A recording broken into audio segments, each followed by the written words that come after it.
Hello and welcome to a brand new episode to assist you on your soulful journey.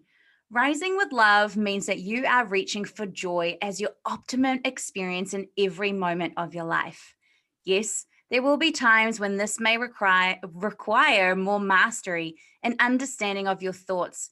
And this is why joy is what we are always doing our best to reach for. I'm super excited to dive into this topic of joy today with my very special guest, Moni Rodriguez, who is known as the Joy Alchemist. Her mission is to help people to be living a joyful life of purpose in recessionary times. Doesn't that just sound amazing? This conversation is one I just cannot wait to dive into. So let's give Moni a huge welcome. Hi, Moni. Thank you for having me here. It's so nice to meet you, Melissa. The pleasure is all mine. And I know that my audience is just super excited. We haven't had an alchemist yet on the Rise with Love podcast. So I can't wait to dive into that. But before we do, in 2016, you made a pretty big decision that changed the trajectory of your life. Can you take us back to that moment and why you felt the strong desire to align to a life of your own co-creation? Because I know a lot of people kind of go through this, but they never actually do it. So talk us through that moment. Oh well, and it's so great to be talking about this right now because we are in November already, and it's close to 3 years that I made that. Yeah, it was actually in 2016, so it's almost like this anniversary that every year is happening in my life where I remember the step that I need to take. Now it will be 4 years, but what happened is, you know. For many of us, and especially now with these current situations that is happening, our job, the way we earn money and the way we lead our life sometimes can be feeling like you are stuck in a rut. And I was living in London, so my thing is that I used to be an IT consultant. So my background, I spent 16 years in a very male dominated environment. I really love that part of me because I believe I'm masculine and feminine. I love the technology. I love the nature of being also a woman. But I started to have that year a lot of things that were in chaos. So I lost a pregnancy. My relationship was okay at that moment, but I had a lot of stress and pressure in the job. And it was already the second role that I was doing that really felt like a high pressure on my soul. I felt that I was trapped. And that's what I always tell people. If you feel that you are in a cage and I couldn't breathe, everything felt like, okay, I need to leave this. So in November 2016, I quit the job. So I really had the calling to just leave it and go for my purpose. That year, I really started to connect a lot with my more feminine side. I started to go to women's circles. I started to work a lot on healing my sexuality or the blocks where I had been repressing myself in many areas of my life and my power. And like things were aligning for me to really just say let go of this old you. And the moment I left that job, two weeks after, a friend contacted me to be part of a book collaboration with women of all over the world. Then I got an opportunity to speak on a stage about the rise of the feminine and the path to peace. And in 2017, my life completely shifted.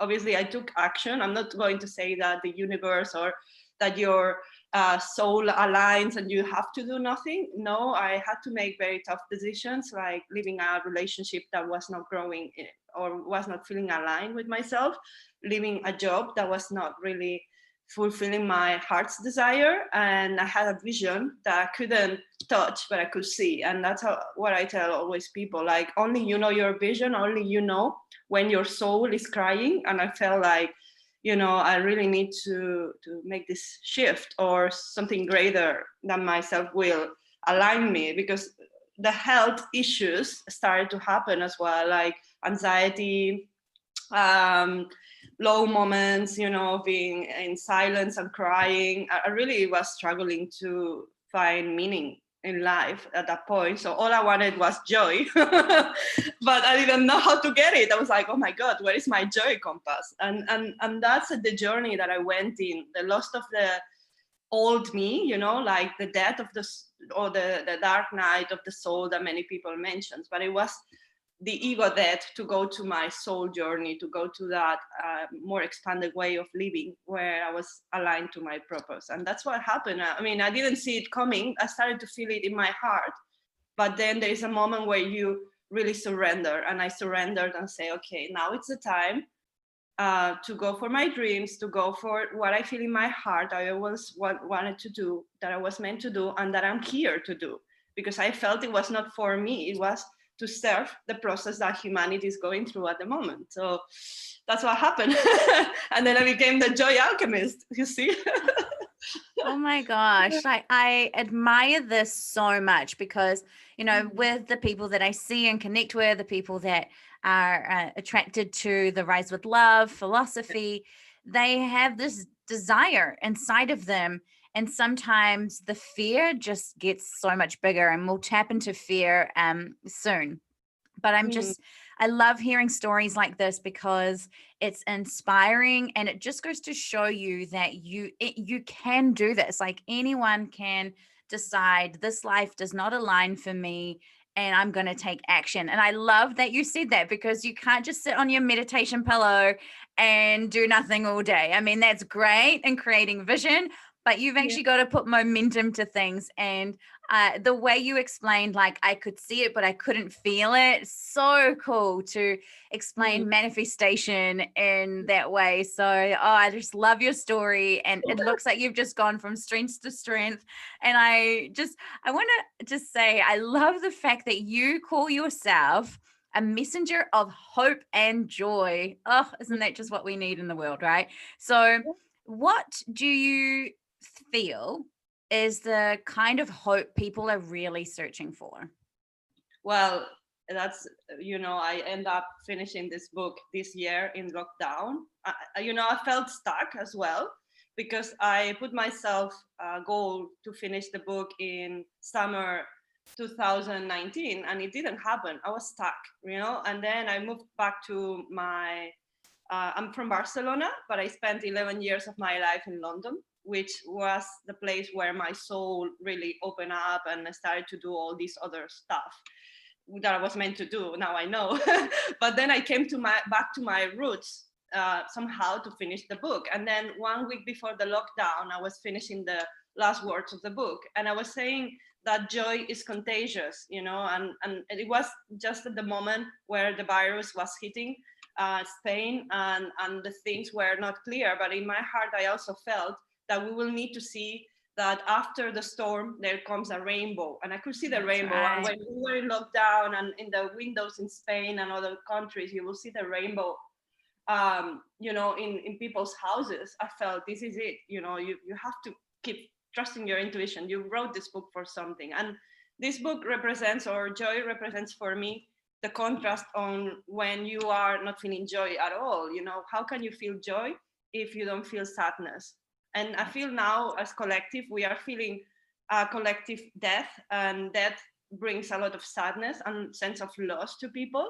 But in order to be in a higher state of being or living or becoming as human beings, we have to die. That's what I went through. I went to a personal death.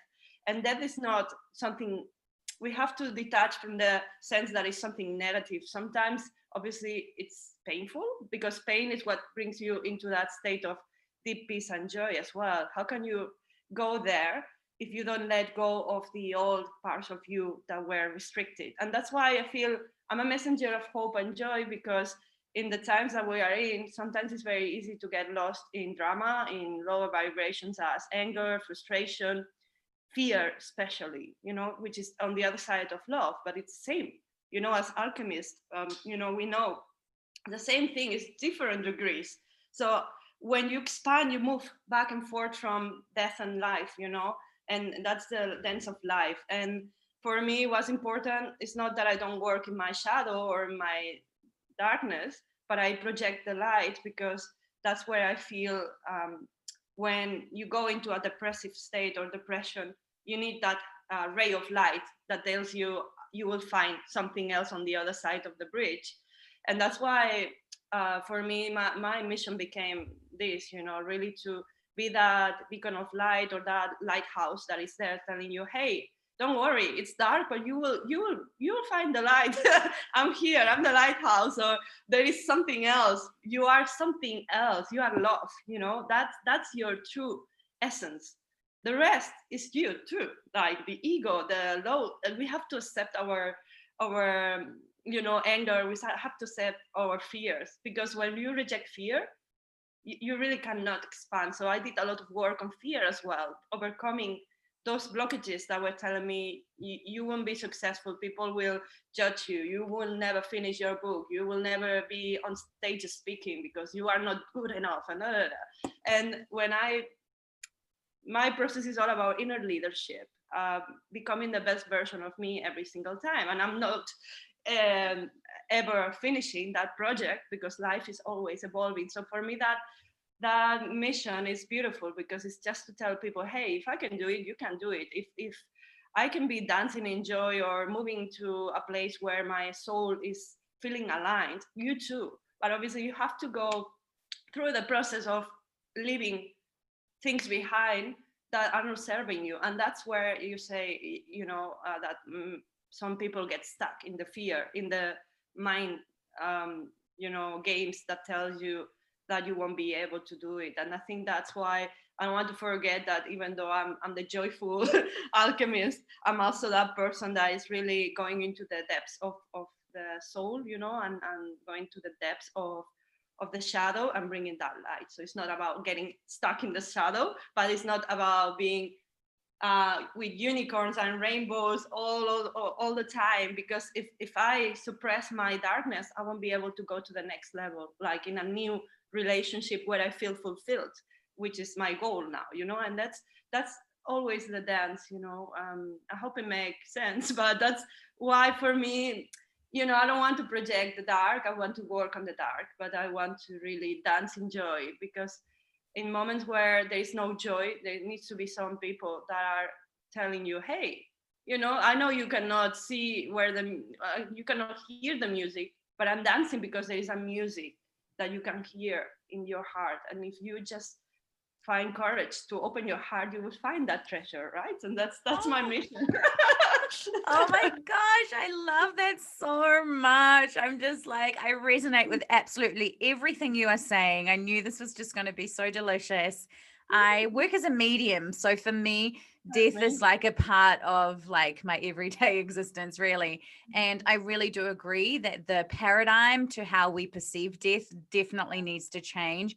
And we'll have many moments in our lives where we are dying and shedding the old programming or the old version of ourselves that's no longer serving us. And I love that you said as well, because I truly believe this, that we have to have the contrast. You cannot experience joy and love and abundance if you haven't experienced some of the other lower vibration experiences. We just don't want to give momentum to those. We want to have a little blip of them, a little bit to kind of shake us up and go, oh, that's right, we're reaching for joy. And then truly be in an alignment with our feelings and not sugarcoat it. I think a lot of people, when we say, you got to be in joy, they think, oh my goodness, I can't ever be sad. But no, that's not what we're saying. We're saying, there will be times where you're going to just not want to be here, or, you're going to go through a challenge, and we're playing the music that you can't quite hear right now. We're dancing to it, but we know that soon you'll be joining us. I love that so much. That might have to be the title. Now, do share the title of your book for those of us who might want to get our hands on it. Yeah, so the book is called I Am Joy, and it's a personal revolution to ignite your inner power, claim your freedom, and change the world. So this is a personal revolution, really, where I take you into a journey. You can take it on 7 week journey. Like every week you go through two chapters, but it's sharing my personal heroine's journey or hero's journey where I was expanding. And I felt that I needed to write this book as one for myself to just document the journey, but also as something that it's not so mystical or metaphysical that people in their daily life cannot apply the principles. So I did my best to have a book that is simple, that it's also practical and that it's just beautiful, because I think the cover just brings that light, those rainbows that you can see in the windows when you go into a dark moment, for those moments where you don't find joy like I was, that you find your joy compass, and you have always a tool that you can go back to. So that's the book, and I really love it because it's like my baby. I don't have children yet, but it's like she is my inner child, and I feel we are all joy. When I speak about my inner child, where I really think I went off track to be expressing my soul, was because I forgot about my little girl. And my little girl her name is Joy. And I find it's a beautiful name as well to kind of play with the book title. And I feel we are all that. Is the I am statement, that you are what you are divine, you are love. And you can be a beacon of light in moments of sadness. You can go into your purpose and really connect with your mission. So I bring people from the moments where you have to take courage and you overcome fear, to the moment where you go and pick one of the 17 global goals of the United Nations, and you go into your mission. And in moments of crisis, we are put in the planet Earth to listen to, what on earth did I come here for? If you're alive right now, you have a mission and purpose. And my goal is that you connect with your soul essence, you find your gift, and you bring it back to the world. And you become that joy that it's going around the world, because change only happens when we change internally. So inner change is what changed the world. So that's why to change the world, I wanted to say that to change your world, but we really change the world by being that joy in the world. Even though we will be in darkness, don't project that darkness, work at home. Don't be that person who is in fear. It's good to show vulnerability. I'm all about being honest and open, and people have seen me cry, getting angry and all. I like, but it's very important to also not project it to others, like to see, where am I being just a mirror of, if that person is in front of me, is because I need to learn something about myself. I always say we are mirrors of each other. So when I'm going through a process and I'm needing to span or overcome more of my fears, I'm very mindful on what I'm saying or what am I projecting to others. But I think once you connect with your essence, you can be that light, that joy, that it's touching every single one of us. When you are really aligned with your love and with your essence, things align into flow, you go into your purpose. It happened for me. So my mission is that this book serves as a tool to those people who are ready to go into their mission, that are really, really people who are visionary leaders, that are scared to be seen, like I was, and say, okay, if I can do it, you can do it. move out from the dark. Just get out there and shine your light. And that's the purpose. I needed to finish this for myself, of course, because I read the book as much as other people might need to read it to remind me of my mission. But at the same time, is the purpose is to be that hope that we need now in this time that we are going to be stepping in, and that we are in anyways, because this will take at some time. In the next 10 years, we will experience a lot of changes, and we have to be ready, So that's my contribution, Oh, Moni, Yeah. I love that so much. And what a beautiful legacy to leave the world, right? This incredible book. I feel like I'm going to need an autographed copy of your book, right? Yes, Now, you will get one one. of the oh, thank you. One of the things that brings a lot of contrast to joy in people's lives is money. And so I want to have a little bit of a discussion with you around that, Mhm. because a lot of people feel uncertain about money. And as well, there's talks about us going into a new monetary system. People have Yeah. a lot of blocks around money. And it's kind of like, how can we emerge, as you say, into a higher state of ourselves without these hang-ups around money? I know this is a huge topic, so just give us a few little tidbits from what you see and what you've experienced around that. Well, this is a very interesting topic for myself because I'm now in the process.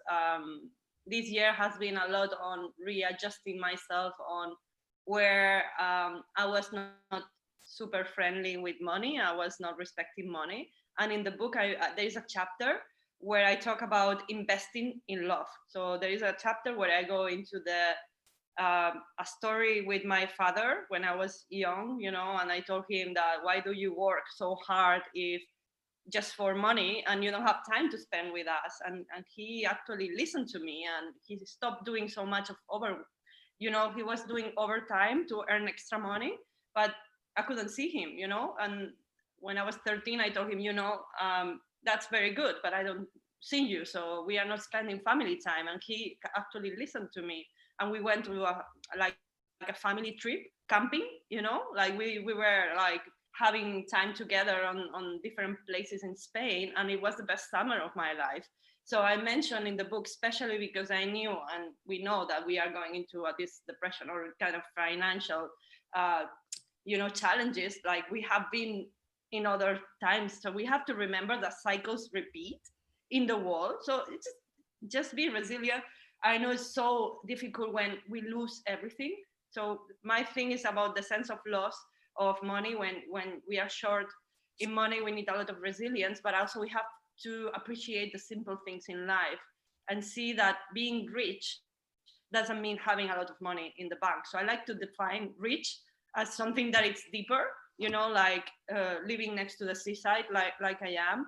I don't need money to be happy and feeling rich. What brings you joy, what really means being rich in your life, if you really do this activity of listing what makes you feel like a rich person, most probably won't be linked to the money you have in the bank. It's amazing to be in a 5-star hotel, it's amazing to travel the world, but you can travel with very short budget. At the end of the day, having a lot of Gucci bags and all of this won't fulfill your soul. So that's why, for me, in the book, I mentioned investing in money, investing in love is the new currency, because that's what I see. The new currency will be love and community. And there will be new structures created with these cryptocurrencies and different ways we will need to trade, and we will go back to other things, like, let's get out of that currency system where it's dollars or euros, and this will fall and this will be changing because it's not sustainable. And also we have been put in pressure to be comparing ourselves to others on, if my neighbor has this, I need this currently. So it's going internal and say, what do I actually need to be happy?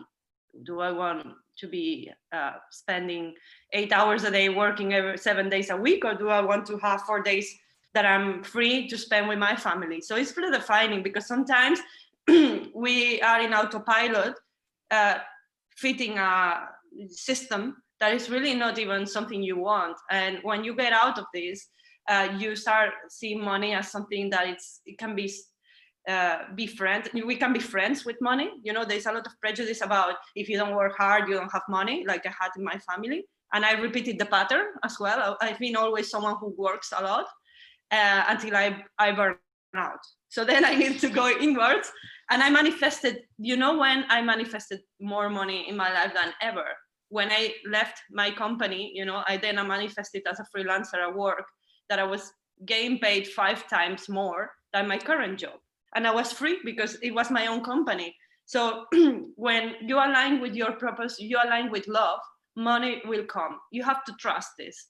I know it sounds very stupid sometimes, to like, oh yeah, miracles and magic, but yes, it is really important that you align with your soul and you trust, that when you do things with love to serve others, money will come, abundance will come. It might not be in a form of $1, but it will be in an opportunity. I got so many opportunities. Sometimes I'm like, how am I getting these opportunities? I just follow my heart. And I know it seems like now this year my business was impacted quite a lot, because I used to run a lot of live events in Barcelona and do other things. And now I needed to readjust. So if you have the mindset that you will be okay, things will come to you, but you have to trust, and that's another thing where also we will be put in situations where we need to get support of other people, to be more friendly, to be more into community.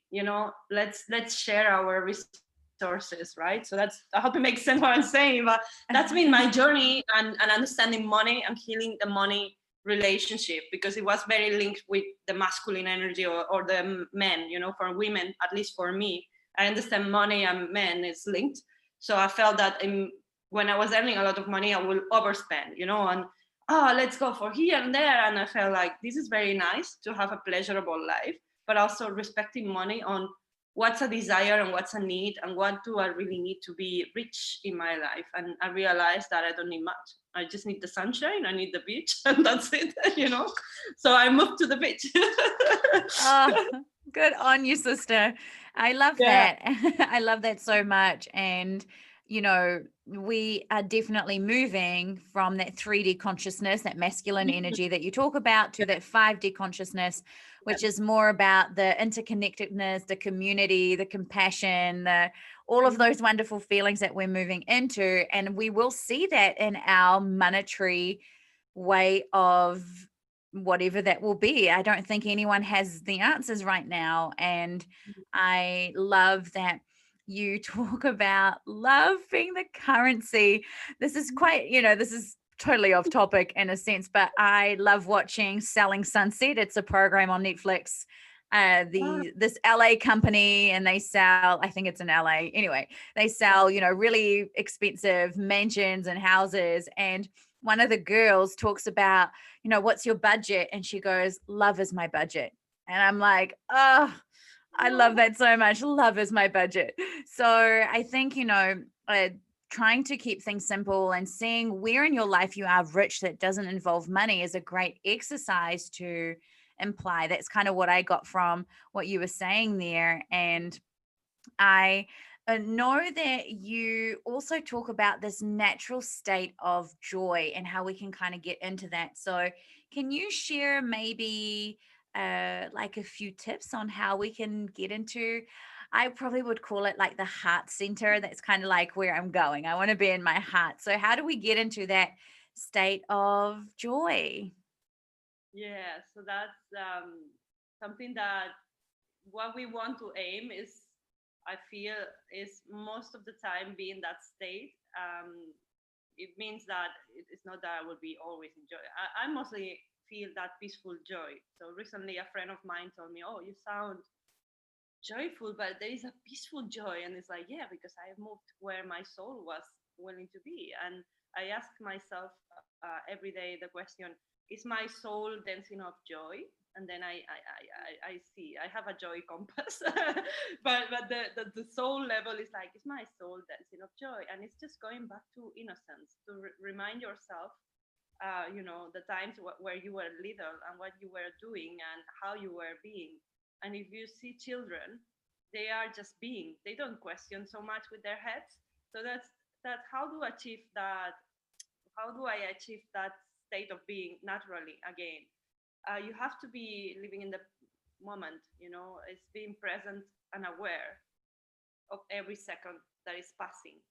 Most of the time our mind is projecting into the future or going to the past, regretting what I did or yesterday, or he did this or she did that, or I need to do this, I need to do that. But there's another state which is now. That now is just all I have. And so if I'm aware of every single, so it's just slowing down. To be in joy, one is moving from the head to the heart. It's just allowing yourself to slow down those thoughts. So obviously, if you like to meditate, meditate. But some people meditate by running. So find what brings you in that state of being present in the now.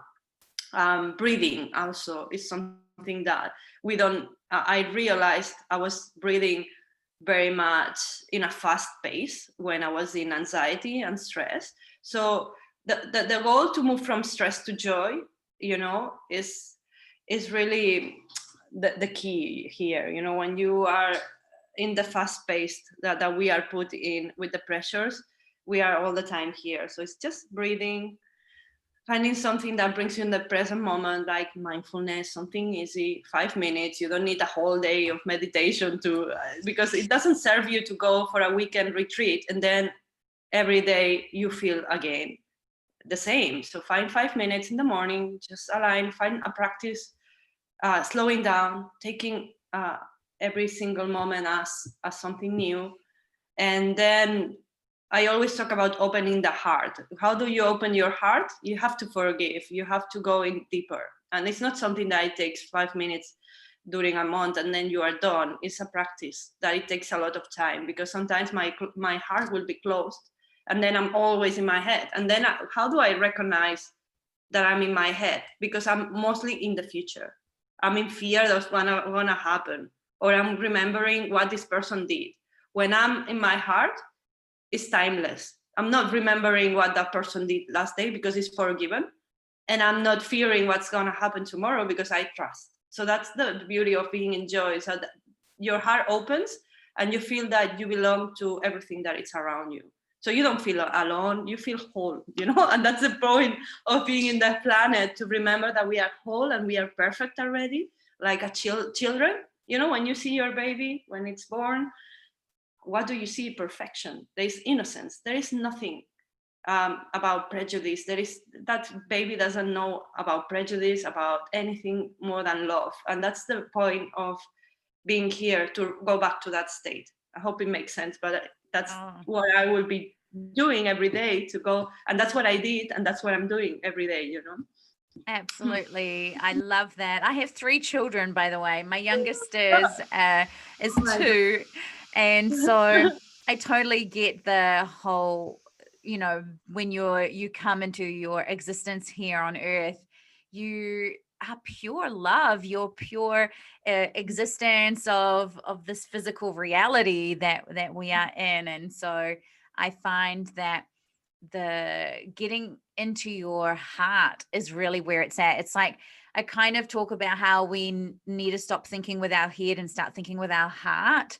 So, moving from 3D consciousness to 5D consciousness, because that 5D consciousness is very heart led, and that's where we're heading. And you'll find, as you can understand, I'm sure, when we're in that masculine energy, that 3D energy, we're overthinking things. It's all about control and we're not good enough and all this stuff. But we just need to be babies the whole time, right? Even in our adult bodies, we're still that perfect baby who is the whole world just dotes over. So you mentioned a lot about people struggling with stress and things like that, and of course that brings so much fear when we're always projecting about the future, or we're always looking at the past and all the things that we did not achieve, or whatever it might be. So how can we enter the future in your eyes with a lot more trust, ease, and flow? And I know you mentioned about being in the moment,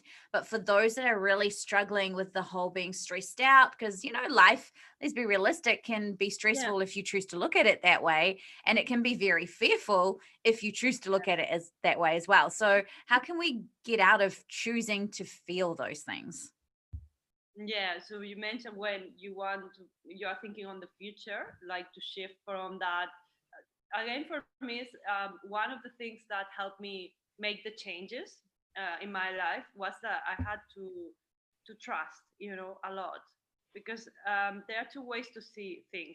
Like most of the time, when you are in stress and fear, or in your ego or your mind, when we want to make a change and we step into that, no, I'm not gonna do it because it will go wrong. So most of the times when the human mind is thinking about something, and we are under pressure, we because fear, is what wants to protect you from being killed by a lion. So it's the same as in your mind, when you are in stress, that fear mechanism really wants to protect what's happening. So that's why you get into tension. But it's about relaxing into a state of, no matter what, I know this is gonna be okay, and I know that visualizing only, some people takes these vision boards and projects into the future that it's gonna be amazing, but they don't manifest it, or it doesn't happen because they really don't believe it. So it's very good to have a vision board, or to do something like, I don't know, you want to get a new job, and you have to release the other job, but you are stuck there saying, oh my god, I won't get it. So first of all, you have to believe it. All that I did in my life, and I think that was one of the key elements. It's not that I'm lucky or anything, because I had people in my life that told me, oh, you are lucky. Like, I don't believe in luck, I believe in myself, and I believe in you, and I believe in life, and belief is something that it's you can cultivate, and you can have that sense of gratitude, that no matter what you are receiving is what you need at that moment, even if it's that all your money in the bank is lost. If you see it as an opportunity of growth, and believing that this happened for a reason, that will give you peace of mind. Because I had that chance, that chance to live that experience.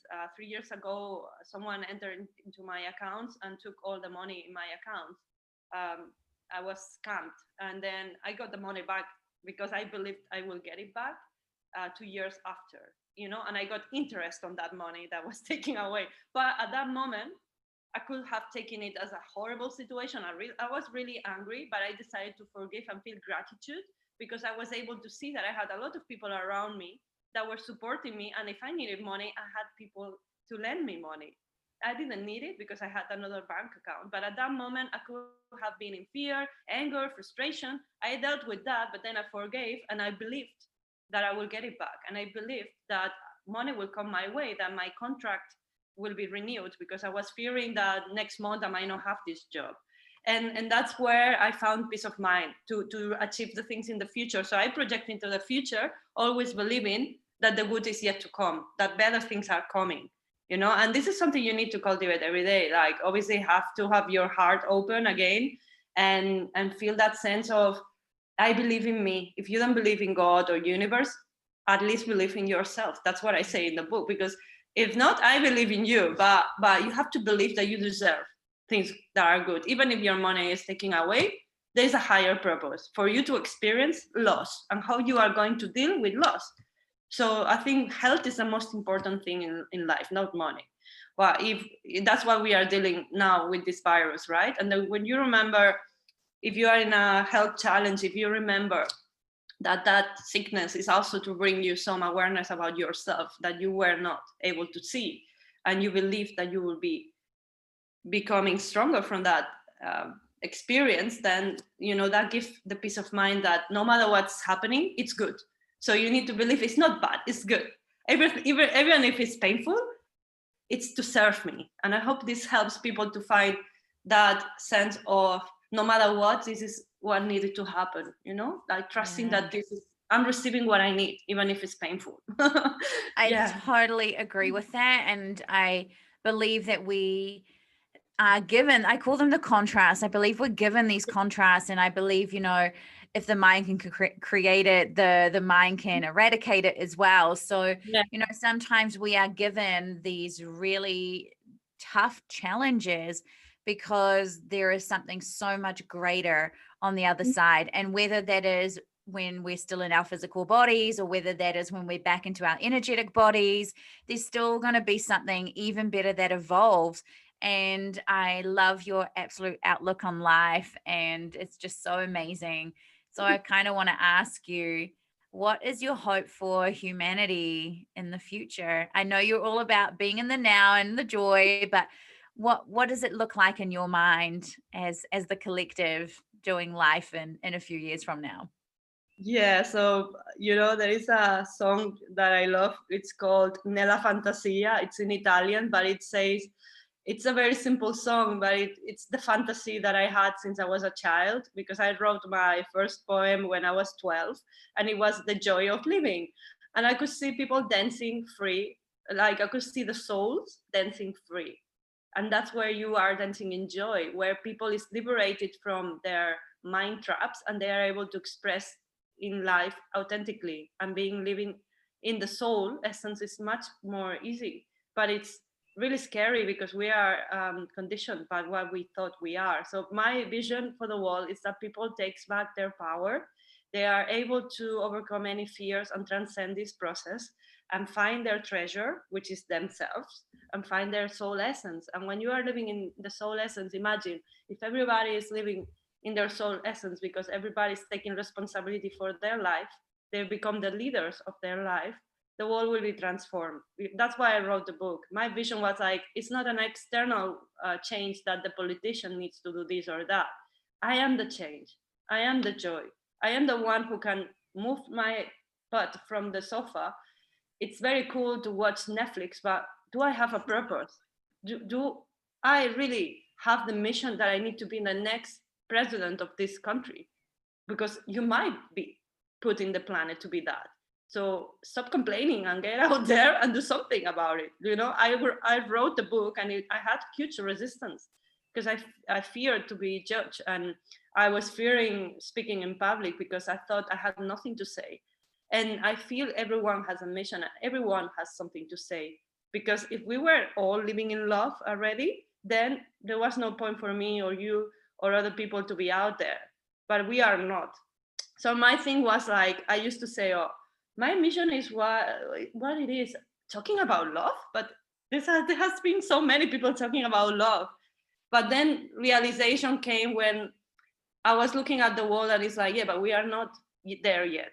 So there is a lot of work to do. I have to do something, even if it's my mission. What do I love? I love writing. I love poetry. I love dancing. I love doing this. So I have to express that in my own way, because my way is different than yours, and no one is better than others. It's your essence, and the essence, that's the flower that opens, and then when you are being seen for who you are, that's amazing. So that's my vision, that everybody's seen for who they are, and that we are dancing free and stop this madness that we are living in the cage. We are trapped in our own misery in a way. And I'm like, oh, this, let's go there. Let's go and have a party together. Let's unite together in love. And that's the vision. I mean, I'm not the only one. There's many people who sing about love and joy and all of this, but my mission is about an inner change. I'm gonna be that person that today start believing a different story about myself. And I do every single day the best I can, because one day I won't get up from the bed because I'm lazy, and that's okay too. But another day I will get up and go there and help someone. Be kind with someone. You don't need a lot of money to be a change agent. I think that's another prejudice about, oh, this person has money so they can be this or that. No, this person did their work, and they work hard to achieve what they have. So you can also do it, obviously from the place where you are in. But that's my vision, that you are unlimited, and no matter your circumstances, you have something to offer. That's all I came here to do, really. to the to bring this awareness, because it's important now. We have a planet that is, it's in a crisis. Climate change. We have so much abuse happening in the world. We have a lot of joy as well happening, but at the moment we have to look at the mirror, and say, okay, am I doing everything I can to be the joy in the world or not? you know Oh, Moni, I love you. You are the perfect embodiment of what it is to rise with love. And I always Oh, say, you really are. I love everything about you. I love I say to people, the work you do on yourself and I talk about this a lot in the Rise with Love philosophy, the work that you do on yourself is the work you do for all of us, because we're all interconnected. So when we do inner work, we actually raise the consciousness of our earth as well, and help others to raise into that consciousness. So that inner work is so important, that inner joy that we radiate. And you're right, joy is so contagious. When you see someone smiling, you can't not smile, right? It's like yawns. And when someone is yawning, you yawn as well. So, Moni, I'm sure a lot of people are going to want to get their hands on your book or start following you. And so I'm going to link it up anyway, but tell people where they can find you and all of that kind of jazz. Yeah, so I have a website, which is monirodriguez.com.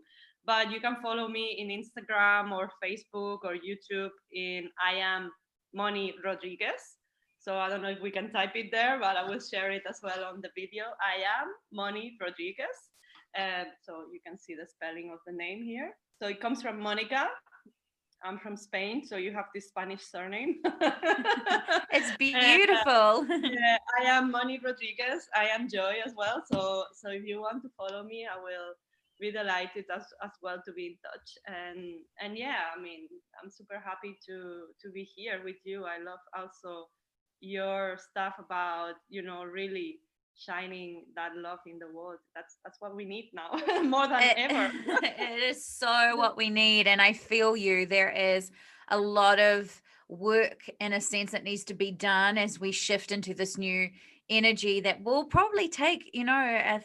decade. As you've said, I really do feel that it is a progressive change. And as more people step into their joy and step into that, to me, joy is the same vibration as love, is the same Yeah. vibration as abundance.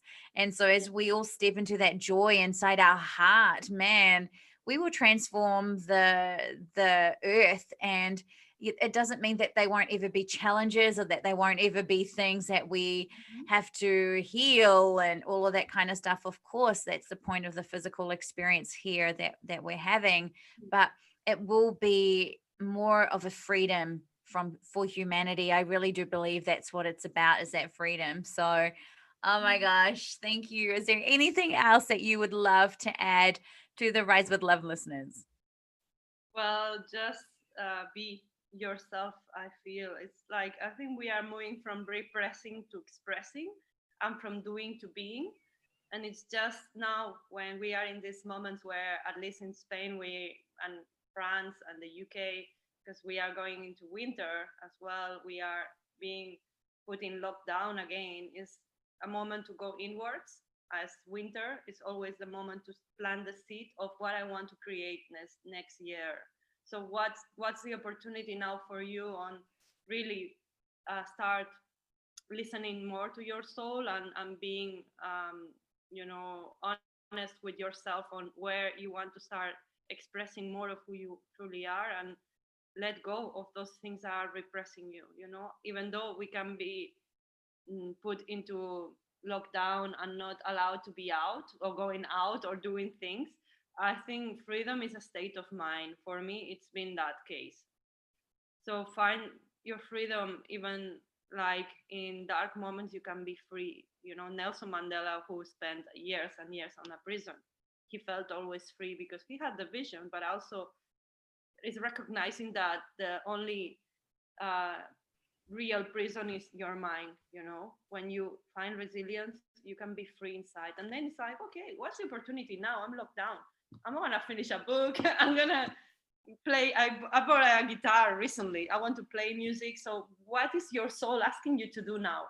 Be grateful for this opportunity you have. As long as you are alive and you are healthy, everything else is figurable. You can figure out everything else. You have people around you. Ask for support.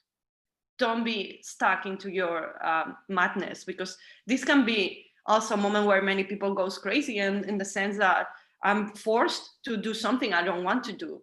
But weren't you forced before with this autopilot system telling you what you need to do?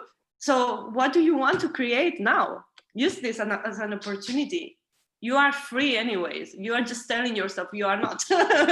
But you can change the story. So change your story now. Oh, I love that so much. You are just such a wealth of wisdom, Moni. And I honestly, I'm so excited for what is yet to unfold for you and the transformations, the transmutations, the ascension that you are going to take people on as they really lead into their heart. And oh, it's just been such a joy talking to you. I'm so honored. And, I thank everyone for joining Moni and myself and allowing a little bit more magic and freedom to flow into your life to experience your natural state of joy. As you rise with love, may you guide others to find their rhythm of joy too. And I love your dance analogy, Moni. It's just gorgeous. So, everyone, remember to leave a review and share this episode with everyone you feel would also benefit from hearing this message. It needs to be spread far and wide. So, everyone, until next time, peace, love, and blessing. So much love to you, Moni. Same to Bye, you, love. everyone. So, lots of love from myself, Melissa. Bye. Bye.